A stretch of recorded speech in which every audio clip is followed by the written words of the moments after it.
Amelia froze, wondering if the appearance of Sophie in Charles's doorway was a feverish hallucination. But Sophie's sharp gasp and livid glare made it clear she was real. Amelia? Her voice was disgruntled with anger and confusion. Amelia opened her mouth to explain. Sophie, I was just... Without warning, Sophie slapped Amelia across the face with a loud crack that echoed through the apartment. Charles is mine. I told you to stay away from him. Hearing the commotion, Charles hurried in to find Sophie charging at Amelia and quickly intercepted her.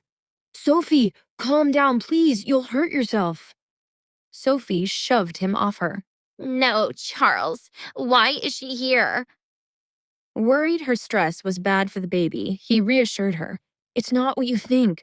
Your sister is sick and just needs a place to rest. A bitter laugh escaped Sophie's lips.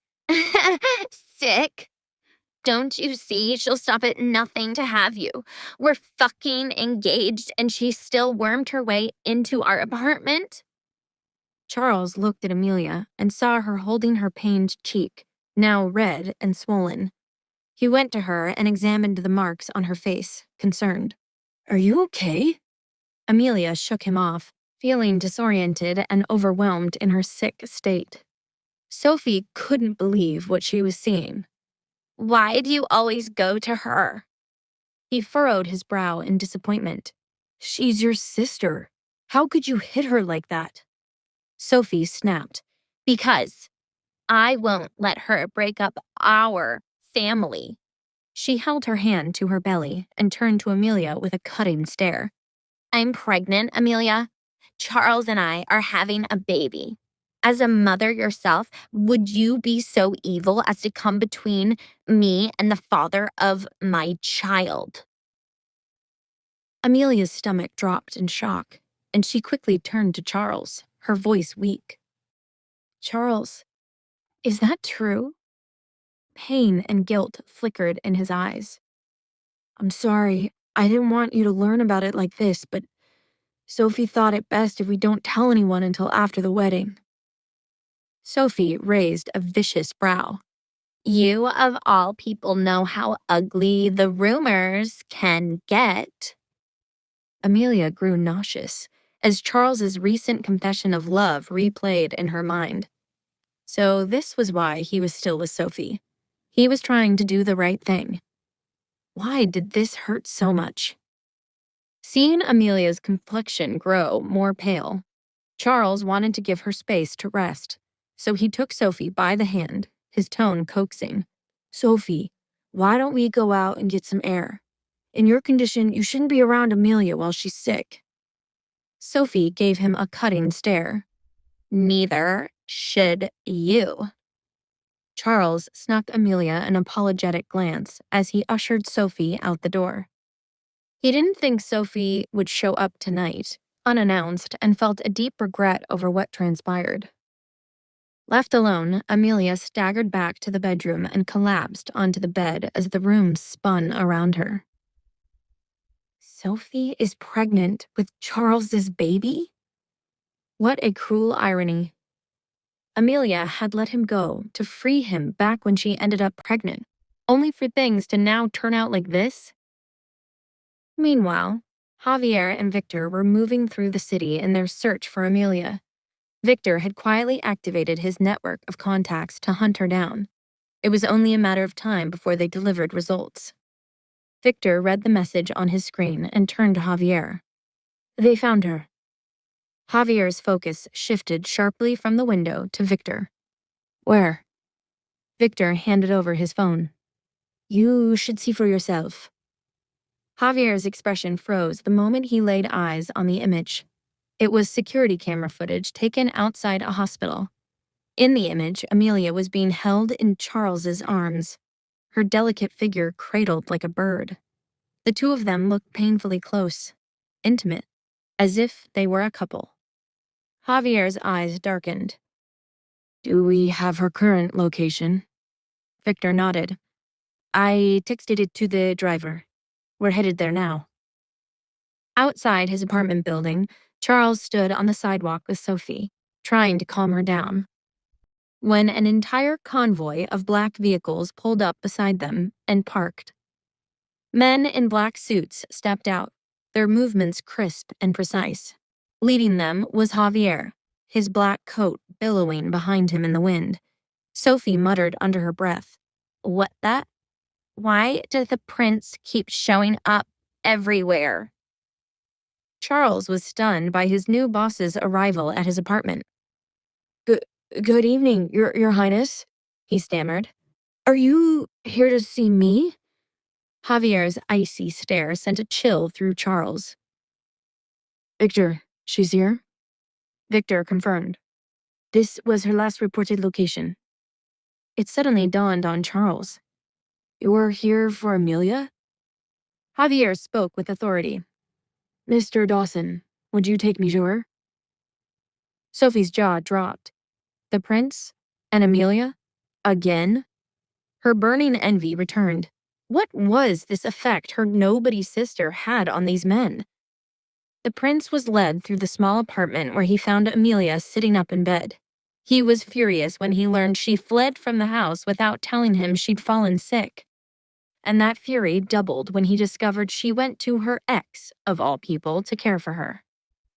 But when he caught sight of her frail state, struggling to keep her eyes open, her face glistening with sweat, his heart clenched, and all he wanted was to see her home safe. Such a fool, he muttered. When her eyes met his, she froze. He was the last person she expected to walk through the door. Remembering her state, she suddenly hid her mouth behind the bedsheet. No, don't come in, I'm sick, she panicked, her voice hoarse. Javier approached her, unwavering. I'm a prince. I don't get sick. Amelia frowned. I'm serious, Javier. She held a pillow as a germ barrier. What are you doing here? He glanced back at Charles and Sophie, then pressed his lips together. It doesn't look like you're welcome here anymore. Let's go home. With one swift motion, he scooped her up in his arms and her fragile body flopped into his solid chest like a rag doll. He pressed his cheek to her forehead to gauge her temperature, and the heat radiating from her skin shocked him. Turning toward the door, his voice rang out. Victor, notify Manuel and have the medical team meet us at the villa. Amelia weakly tried to push him away. You shouldn't be this close. I'll take a taxi to a hotel. He secured his arms around her. Take a taxi? You can barely hold your head up. My house is bigger than a hotel. We can isolate you from the public more effectively there. Just rest against me. Javier brushed the damp hair out of her eyes, and his expression darkened when he caught sight of her swollen red cheek. Who did this? His deep voice was dangerous. Amelia turned her head away, too pained to explain, but Javier wasn't going to let it pass. Amelia, someone hit you. Javier shot his eyes at Charles with a murderous wrath when the small voice in his arms spoke up. It wasn't him, Javier. Charles nervously chimed in. It was a misunderstanding. My fiancé is a bit fragile right now and can be rash. Javier turned to Amelia. His fiancé did that? From the other side of the room, a voice erupted. Yes, I slapped her, Sophie declared, crossing her arms, but it was self-defense. The prince spoke sharply. You felt you needed to defend yourself against a woman who was barely conscious in my arms? Don't let her act fool you, Your Highness. She tried to seduce the father of my child. Sophie cradled her stomach for dramatic emphasis, and the prince looked between her and Charles, discerning. Amelia shook her head against Charles's chest. She won't listen. Javier's eyes narrowed as Sophie and he clocked the performative way she caressed her alleged baby bump. Miss Rivera?